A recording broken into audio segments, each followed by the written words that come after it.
சினிமானா just popcorn சாப்பிட்ற entertainment மட்டும் கிடையாது. சினிமானா ஒரு ஆர்ட், சினிமானா ஒரு பவர், சினிமானா நம்ம கேள்வி கேட்குற வெப்பன், சினிமானா நம்ம சொசைட்டியோட மிரர். அந்த மிரர்ல நம்மளோட நல்ல சைடும் தெரியும், நம்மளோட கெட்ட மோசமான சைடும் தெரியும். ஆனா இந்த மிரரை யார் இப்ப கையில புடிச்சிருக்கா? யாரு டிசைட் பண்றா? நம்ம இத பார்க்கணும், நம்ம இத பார்க்கக்கூடாதுன்னு. அங்க தான் ஒரு டீம் வருது. Central board of film certification, ஷார்ட்டா சொல்லணும்னா சிபிஎஃப்சி. அஃபிஷியலா அவங்க சொல்றது நாங்க சென்சார் கிடையாது, சர்டிஃபிகேட் கொடுக்கறது மட்டும் தான் எங்களோட வேலைன்னு சொல்றாங்க. ஆனா கிரவுண்ட் ரியாலிட்டியில டயலாக் மியூட் பண்றாங்க, சீனை கட் பண்றாங்க, இதை பிளர் பண்ணு அதை பிளர் பண்ணு ஆர்டர் போடுறாங்க. இப்போ கொஸ்டினை கொஞ்சம் சாஃப்டா சேஞ்ச் பண்ணலாமா? ஸோ ரியல் கொஸ்டின் என்னன்னா, இந்த சிபிஎஃப்சி நம்மளோட சினிமாவை ப்ரொடெக்ட் பண்ணுதா இல்ல நம்ம சினிமாவை கண்ட்ரோல் பண்ணுதா? ஸோ இன்னைக்கு இந்த வீடியோல யாரையும் கெஞ்ச போறது இல்லை, ஸோ யாரையும் அட்டாக் பண்ண போறதும் இல்லை. எமோஷனை கழட்டி வச்சுட்டு உண்மையை மட்டும் பேச போறோம். சிபிஎஃப்சினா என்ன, அவங்க பவர் என்ன, அவங்க ரூல்ஸ் என்ன, ரீசன்ட் கான்ட்ரோவர்சிஸ் என்ன, அண்ட் மோஸ்ட் இம்பார்ட்டன்டா இந்த சிஸ்டம் ஆர்டிஸ்ட்க்கு யூஸ்ஃபுல்லா இல்ல வந்து ரெஸ்ட்ரிக்ஷனான்னு பார்க்க போறோம். எல்லாமே கிளியரா பேசலாம், வாங்க வீடியோக்குள்ள போலாம்.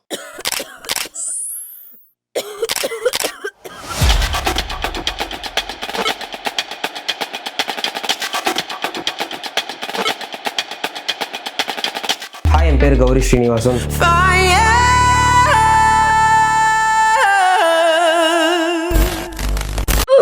சிபிஎஃப்சினா என்ன, அவங்க லீகலா என்ன பண்ணலாம்? இப்போ காமா கேட்கிற கேள்வி என்னன்னா, சிபிஎஃப்சிக்கு எக்ஸாக்டா என்ன பவர் இருக்கு? பட் இதெல்லாம் பார்க்கறதுக்கு முன்னாடி ஃபர்ஸ்ட் நம்ம ஒன்று தெரிஞ்சுக்கணும். சிபிஎஃப்சிங்கிறது ஒரு கோர்ட்டோ இல்ல ஒரு கவர்மெண்ட்டோ கிடையாது. ஆனா சினிமா ரிலீஸ் ஆகணும்னா அவங்களோட ஒரு சைன் வேணும். அந்த ஒரு சிங்கிள் சைனுக்கு தான் இந்த சினிமா இண்டஸ்ட்ரி மொத்தமா டிபெண்டன்ட் ஆயிருக்கு. சிபிஎஃப்சியோட லீகல் பேஸ் எங்க இருக்கு? Cinematograph act 1952. இந்த லா என்ன சொல்லுது நான் சிம்பிளா சொல்றேன். சிபிஎஃப்சியோட வேலை என்னன்னா, ஃபிலிமை ப்ரிவியூ பண்றது, அப்புறம் இந்த ஃபிலிமை ப்ரிவியூ பண்ணதுக்கு அப்புறம் இந்த படத்துக்கு இந்த சர்டிஃபிகேட் கொடுத்துருக்கோம், இதுக்கு யூ கொடுத்துருக்கோம்னா இந்த பர்டிகுலர் பீப்புள் தான் பார்க்கணும், ஸோ இந்த ஏஜ் கேட்டகரியில் இருக்கிறவங்க தான் பார்க்கணும், இல்லை இந்த ஏஜ் கேட்டகரியிலேருந்து இந்த ஏஜ் கேட்டகரி வரைக்கும் இதை பார்க்கக்கூடாதுன்னு சொல்லிட்டு யூ அந்த மாதிரி ஏ சர்டிஃபிகேட் கொடுக்குறது, அவங்களோட சர்டிஃபிகேட் கொடுக்குறது மட்டும்தான் அவங்களோட வேலை.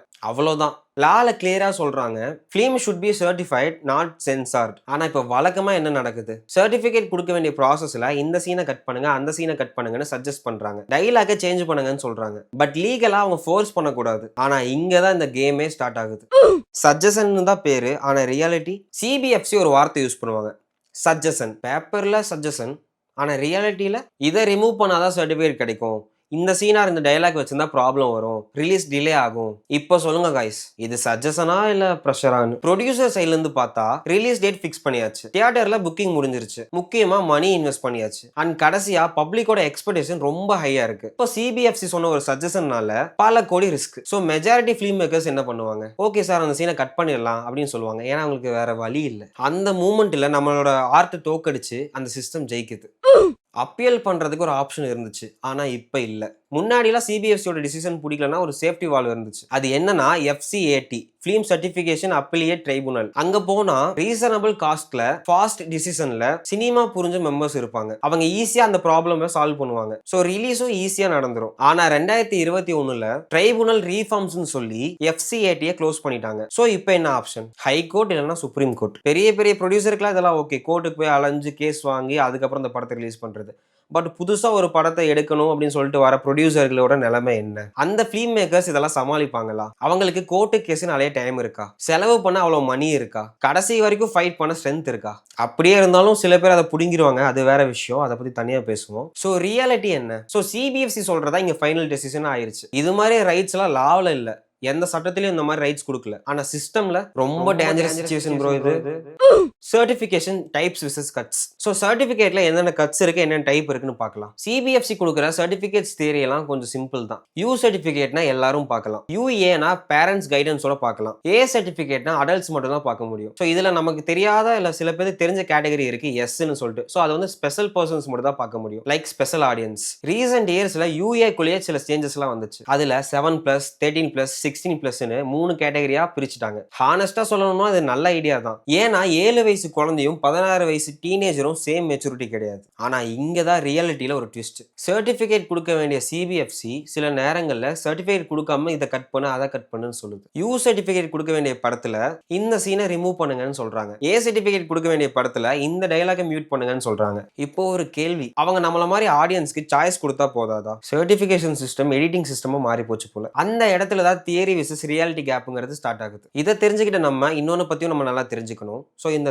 கட்ஸ் கொடுக்குறாங்கல்ல, ஸோ அதை பத்தி இன்னும் தெளிவா பார்க்கலாமா? சிபிஎஃப்சி அபிஷியலா சொல்ற லிஸ்ட் என்ன தெரியுமா? இந்த படத்துல வயலன்ஸ் அதிகம், செக்ஸுவல் கண்டென்ட் ரொம்ப இருக்கு, ரிலீஜியஸ் சென்டிமெண்ட் ரொம்ப ஓவரா இருக்கு, பொலிட்டிக்கல் சென்சிட்டிவிட்டி இருக்கு, பப்ளிக் ஆர்டர் டேமேஜ் ஆகுது. இதெல்லாம் பேப்பர்ல பார்த்தா ரொம்ப ரெஸ்பான்சிபிளா தெரியும். ஆனா ஸ்கிரீனிங்ல நடக்கிறது வேற. அங்க வர அந்த 2 வார்த்தை இந்த சீன் அஃபெண்ட் பண்ணும், இந்த டயலாக் அஃபெண்ட் பண்ணும், இது ரொம்ப சென்சிட்டிவ். இப்ப காமா யோசிச்சு பாருங்க, சென்சிட்டிவ் யாருக்கு? அந்த அஃபெண்ட் யாரு? ஆடியன்ஸா, இல்ல கமிட்டி மெம்பரா, இல்ல முக்கியமா பொலிட்டிக்கல் பிரஷரா? அந்த ரூல்ஸ்ல கிளியரா டெஃபினிஷன் இல்ல. சோ ஒரு படத்துக்கு சர்டிபிகேட் கொடுக்குற அந்த ஒரு டிசிஷன் ஒரு மெம்பரோட பர்சனல் இன்டர்பிரேஷனுக்கு போகும். அதான் காய்ஸ் இங்க கோர் ப்ராப்ளமே. ஒரு படத்துல கிஸ் சீன் ஓகே, இன்னொரு படத்துல சேம் கிஸ்ஸுக்கு அப்ஜெக்ஷன். ஒரு படத்துக்கு political dialogue or scene acceptable, அதே இன்னொரு படத்துக்கு சேம் டோனுக்கு சென்சிட்டிவ் டேக்கா? இங்க ரூல்ஸ்லாம் சேஞ்ச் ஆகல, லாலாம் சேஞ்ச் ஆகல, இன்டர்பிரிட்டேஷன் சேஞ்ச் ஆகுது. இதனால என்ன எஃபெக்ட்னு கேட்டிங்கன்னா, ஆடியன்ஸ் எல்லாரும் கன்ஃபியூஸ் ஆகுறாங்க. இது ஏன் அலோவ் ஆச்சு, இது ஏன் மியூட் பண்ணாங்க, இந்த சீனை ஏன் கட் பண்ணாங்கன்னு. ஆனா அதே ஆர்டிஸ்டோட சைடில் சேஃபா யோசிக்க ஆரம்பிச்சிருவாங்க. ஸோ நம்ம எடுக்க போற படத்துல இந்த சீனை வச்சா பிரச்சனை வருமா, இந்த டயலாக் வச்சா சர்டிபிகேட் கொடுக்க மாட்டாங்களா அப்படின்னு சொல்லிட்டு அவங்க யோசிக்க ஆரம்பிச்சிருவாங்க. அந்த ஒரு பயத்துல தான் சினிமா ஷார்ப்பா இருக்க வேண்டிய இடத்துல ரொம்ப சேஃபா இருக்கணும்னு ஆசைப்படுது. இது டைரக்டா சென்சார்ஷிப் கிடையாது, ஆனா ஸ்லோவா கிரியேட்டிவ் ஃப்ரீடம் டைட் பண்ற ப்ராசஸ் இது. இங்க ரியல் ப்ராப்ளம் ரூல்ஸ் இல்ல. சிபிஎஃப்சி ரூல்ஸ்ல நிறைய வார்த்தை இருக்கு, ஆனா இந்த 3 வார்த்தை ரொம்ப famous. Public morality, public order, sentiment. கேட்க ரொம்ப சீரியஸா இருக்கும், ஆனா காமா யோசிச்சு பாருங்க கைஸ். பப்ளிக் மாரலிட்டினா எக்ஸாக்டா என்ன? இதை மெஷர் பண்ண ஸ்கேல் இருக்கா?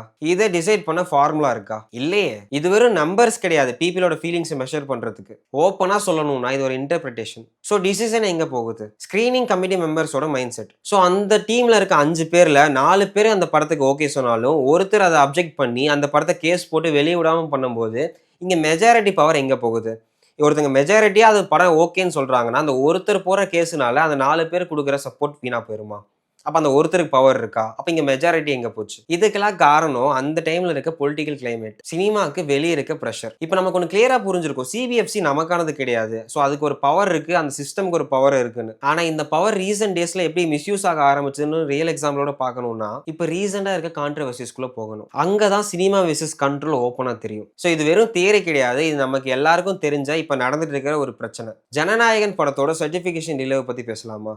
இந்த படம் ஷூட் பண்ண ஸ்டார்ட் பண்ண அந்த நேரத்துல இருந்து ஒரு வார்த்தை ரொம்ப ரிப்பீட்டடா வந்துச்சு, இது ரொம்ப சென்சிட்டிவ், இதுல ரொம்ப பாலிடிக்ஸ் அதிகமா இருக்கு, இந்த படம் மதத்தை இழிவுபடுத்துறதுன்னு சொல்றாங்க. பட் சிபிஎஃப்சி சைட்ல இருந்து என்ன சொல்றாங்க? பொலிட்டிக்கல் டயலாக்கு அப்ஜெக்ஷன் சொன்னாங்க, சர்டன் சீனுக்கு இதை மியூட் பண்ணி இதை கட் பண்ணுன்னு டிமாண்ட் பண்ணாங்க, சர்டிபிகேட் டிலே பண்ணாங்க, லீகல் ரூட் வரைக்கும் போற சிச்சுவேஷன் இருந்துச்சு. இப்ப கூட அந்த கேஸ் இன்னும் நடந்துட்டு இருக்கு. பட் இந்த படத்தோட ப்ரொடியூசர் சைட்ல இருந்து என்ன சொன்னாங்கன்னா, இந்த படம் வயலன்ஸ் இல்ல, இந்த படம் யாரையும் காயப்படுத்துற மாதிரி இல்லைன்னு சொன்னாங்க. ஆனா இப்ப நடக்கிற தப்ப கொஸ்டின் பண்ற மாதிரி சீன்ஸ் அண்ட் டயலாக்ஸ் இருக்கு. ஒரு ப்ராப்ளத்தை கொஸ்டின் பண்ணாதானே அது சினிமா. அதை ஆர்ட் ஃபார்ம்ல மக்களுக்கு புரிய வைக்கிற ஒரு மீடியம் தானே சினிமா. இப்ப சொல்லுங்க கைஸ், ஒரு தப்பு நடக்குது, அங்க கொஸ்டின் பண்றது கிரைமா? இல்ல நான் தெரியாம தான் கேட்கிறேன், ஒரு தப்ப கொஸ்டின் பண்றது கிரைமா? சிபிஎஃப்சி என்ன சொல்றாங்கன்னா இது ரொம்ப சென்சிட்டிவா இருக்கு. சென்சிட்டிவ் யாருக்கு? ஆடியன்ஸ்க்கு, இல்லாட்டி ஒரு சிஸ்டம்க்கா? சினிமா ரெப்ரசன்டேஷன் பண்ணும், இல்லைன்னா அப்படி ஒரு சினிமா தேவையே கிடையாது. சிபிஎஃப்சியோட டிஃபெண்டர்ஸ்லாம் என்ன சொல்றாங்கன்னா, நம்ம சில்ட்ரன்ஸை ப்ரொடெக்ட் பண்றோம், பப்ளிக் ஆர்டர் மெயின்டைன் பண்றோம்னு சொல்றாங்க. கரெக்ட் தான், தப்பு இல்லை இப்படி பண்றதுல.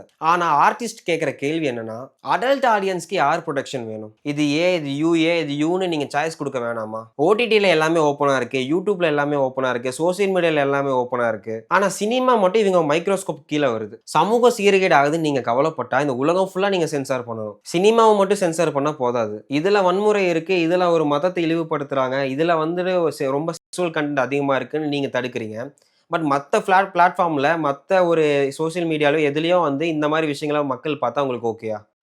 இங்க யாரும் சிபிஎஃப்சிக்கு அகைன்ஸ்ட் இல்ல. இங்க டிமாண்ட் என்னன்னா கிளியர் ரூல்ஸ் வேணும், சேம் ஸ்டாண்டர்ட்ஸ்ல எல்லாருக்கும் ஒரே மாதிரி சர்டிபிகேட் கொடுக்கணும், முக்கியமா பொலிட்டிக்கல் நியூட்ரலிட்டி இருக்கணும்.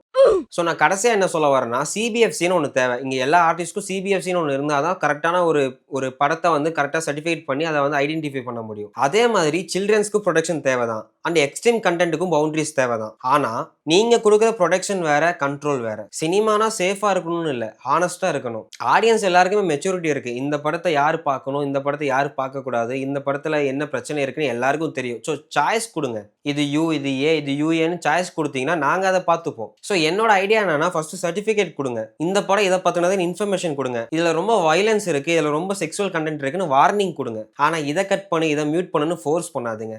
சினிமாவை சென்சார் பண்ண பண்ண முடியும். ஸ்க்ரீன்ல வர டயலாக் சீனை வந்து மியூட் பண்ண முடியும். ஆனா தாட்ஸை சென்சார் பண்ண முடியாது. மக்கள் கேட்கிற கொஸ்டினை நீங்க சைலன்ஸ் பண்ண முடியாது. சினிமா கேள்வி கேட்கும், சொசைட்டி யோசிக்கும். அதுதான் இங்க டெமோக்ரஸியோட பிகினிங். இப்போ நான் சொன்னதெல்லாம் சில பேருக்கு ஹர்ட் ஆகும். பட் ஹர்ட் ஆனாலும் பரவாயில்ல. உங்க டைம் இப்போ. நீங்க யோசிச்சு பாருங்க எது கரெக்ட் எது ராங்னு. ஸோ நெக்ஸ்ட் இன்னொரு வீடியோல உங்களை பார்க்குறேன். ஸோ இந்த வீடியோ லைக் பண்ணிருங்க, சப்ஸ்கிரைப் பண்ணிருங்க, உங்க ஃப்ரெண்ட்ஸ்க்கு ஷேர் பண்ணுங்க. அண்ட் முக்கியமா சப்ஸ்கிரைப் பண்ணாம பார்த்துருந்தீங்கன்னா மறக்காம சப்ஸ்கிரைப் பண்ணி அந்த பெல் ஐக்கானை கிளிக் பண்ணிருங்க. ஏன்னா அப்பதான் உங்களுக்கு நான் போடுற வீடியோஸ் எல்லாமே நோட்டிஃபிகேஷன்ல மேலே வரும். ஸோ தேங்க்யூ இந்த வீடியோ கடைசி வரைக்கும் பார்த்ததுக்கு. சப்போர்ட் பண்ணுங்க. நெக்ஸ்ட் வீடியோல பார்க்கலாம். பாய்.